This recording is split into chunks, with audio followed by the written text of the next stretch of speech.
Moi bo día a todas e a todos. Moitas grazas por acompañarnos.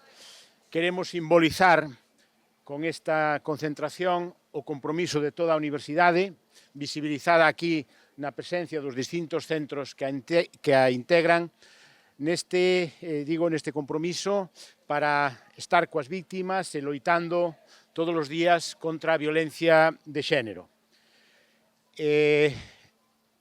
Este acto vais a celebrar tamén en Lugo. A delegada da Igualdade do Reitor para a Igualdade de Xénero está participando neste acto en Lugo e entón aquí vamos a aproveitar para dar lectura ao manifesto conxunto de todas as universidades españolas a través das unidades de Igualdade de Xénero contra a violencia neste 25 de novembro.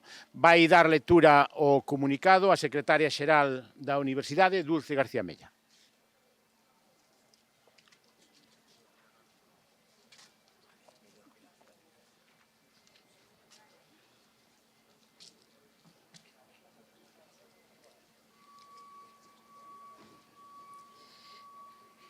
Manifesto con motivo do Día Internacional para a Eliminación da Violencia contra as Mulleres da RUIGEO, que é a Rede de Unidades de Igualdade de Xénero para a Excelencia Universitaria. O 25 de novembro, Día Internacional para a Eliminación da Violencia contra as Mulleres, é unha cita histórica e colectiva na que participamos tamén as universidades, para lembrar a nosa responsabilidade e actuar como motor de cambio de transformación cara a unha sociedade máis xusta e libre de violencias machistas. En concreto, é o noso deber propiciar espazos de debate profundo e favorecer a investigación crítica sobre os impactos e as afectacións da violencia machista, así como sensibilizar de que a violencia machista se produce en todos os ámbitos, tamén no universitario e en todos os estratos sociais, con independencia da orixe socioeconómica. Ao longo destes anos conseguimos avanzar en canto á concienciación social e hoxe podemos dicir que tras casos moi mediáticos e numerosas campañas de grande impacto social, xerouse o rexeitamento e o repudio da maioría da sociedade. No entanto, queda moito por avanzar e é indubidable que nese avance o papel das universidades resulta crucial.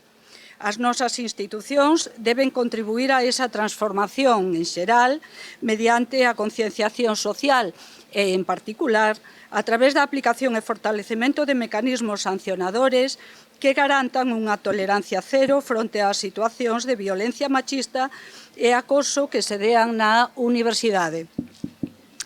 Non en van, a Constitución española dispón que lle corresponde aos poderes públicos promover as condicións e eliminar os obstáculos para que a igualdade sexa unha realidade na nosa sociedade, evitando situacións de acoso e de discriminación a partir do deber de debida dilixencia. Este deber é, a vez, a nosa ferramenta para actuar alén dos mecanismos sancionadores e intervir desde a prevención coa finalidade de transformar o contorno e a reparación para poñer no centro a atención ás necesidades da vítima. As universidades son a mellor contorna posible para xerar reflexión crítica sobre o que significa un espazo educativo seguro para as mulleres, para identificar os factores de risco e as formas posibles de discriminación por razón de sexo en cada un dos distintos contextos, para deseñar e implementar campañas de sensibilización fronte á violencia e para activar accións comunicativas que axuden a visibilizar as manifestacións de violencia machista que aínda hoxe permanecen normalizadas. Estes son só algúns dos retos que a institución universitaria debe afrontar para potenciar a nosa misión preventiva e que convén compasar co debate e a reflexión académica en materia de xustiza restaurativa. É preciso traballar na reparación para evitar a repetición, pensando e creando mecanismos de acompañamento, o apoio e a reparación adecuados no ámbito universitario que teñan en conta a dimensión material e simbólica, así como a individual e colectiva, aplicando a perspectiva de xénero interseccional e de dereitos humanos en todas as políticas universitarias e trasladando a todas as accións da universidade. Pero todo ese labor débese levar a cabo admitindo que a universidade non é un universo illado da sociedade na que se incardina descontaminada de prexuizos. A universidade está formada por persoas, por esas mesmas persoas que forman parte da sociedade á cal debemos contribuir co mellor valor. Por iso, para que as universidades poidamos contribuir fielmente ao labor social que nos corresponde, é imprescindible que as unidades que forman o todo se atopen en condicións idóneas de coñecementos e compromiso. Para que a universidade poida cumprir coa debida dilixencia esa misión, é esencial que exista formación específica en perspectiva de xénero a todos os niveis, non só respecto de quen participa na toma de decisións e das diferentes áreas que interveñen na aplicación das nosas políticas, pois mesmo as políticas aparentemente neutras poden ter derivas discriminatorias, senón tamén respecto de quen desde a docencia e a investigación ten a oportunidade de contribuir e avanzar na igualdade efectiva de mulleres e homes e a erradicar a violencia contra as mulleres. As nosas universidades deben dispoñer de medios e de recursos para poder afrontar con entusiasmo ambas as tarefas. E ese entusiasmo ten que alcanzar hoxe a cota máis alta posible, pois atopámonos nun contexto global no que o avance do movemento feminista, que conseguiu desafiar e cuestionar estruturas patriarcais, conflúe coa emerxencia de movementos reaccionarios de extrema dereita, que buscan atacar e poñer en risco dereitos alcanzados como o aborto, a coeducación ou o recoñecemento ás diversidades. É importante ser consciente deste escenario para non escatimar no esforzo e no compromiso de erradicar as violencias machistas. Neste sentido, é importante lembrar que os avances logrados conquistámolos a través da acción colectiva, entre entidades, grupos e organizacións. Foi a colaboración de voces diversas e de experiencias compartidas a que nos permitiu superar obstáculos e avanzar na consecución de dereitos. E esa colectividade é unha das fortalezas que temos as universidades como motores de cambio social.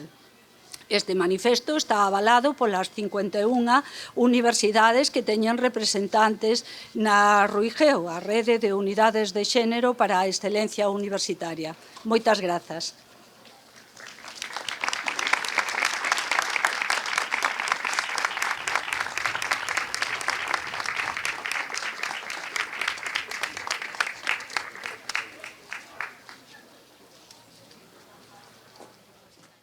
Moitas grazas. Gustaríanos que este fose o último día que temos que xuntarnos para loitar contra a violencia de xénero e temos que facer todo o posible para camiñar nesa dirección. E hoxe, para rematar este acto, penso que debemos guardar un minuto de silencio acompañando a todas as vítimas desta lacra.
E a continuación, no Salón Nobre de Fonseca vaise proceder á proxección de un vídeo elaborado con ocasión deste día contra a violencia contra as mulleres. Están todos convidados a asistir e eu pídolles disculpas porque unha boa parte dos que estamos aquí temos que continuar na sesión ordinaria do Consello de Goberno que estábamos a celebrar ata agora mesmo. Pero reitérolles a invitación para asistir. Moitas gracias a todos por acompañarnos e a todas.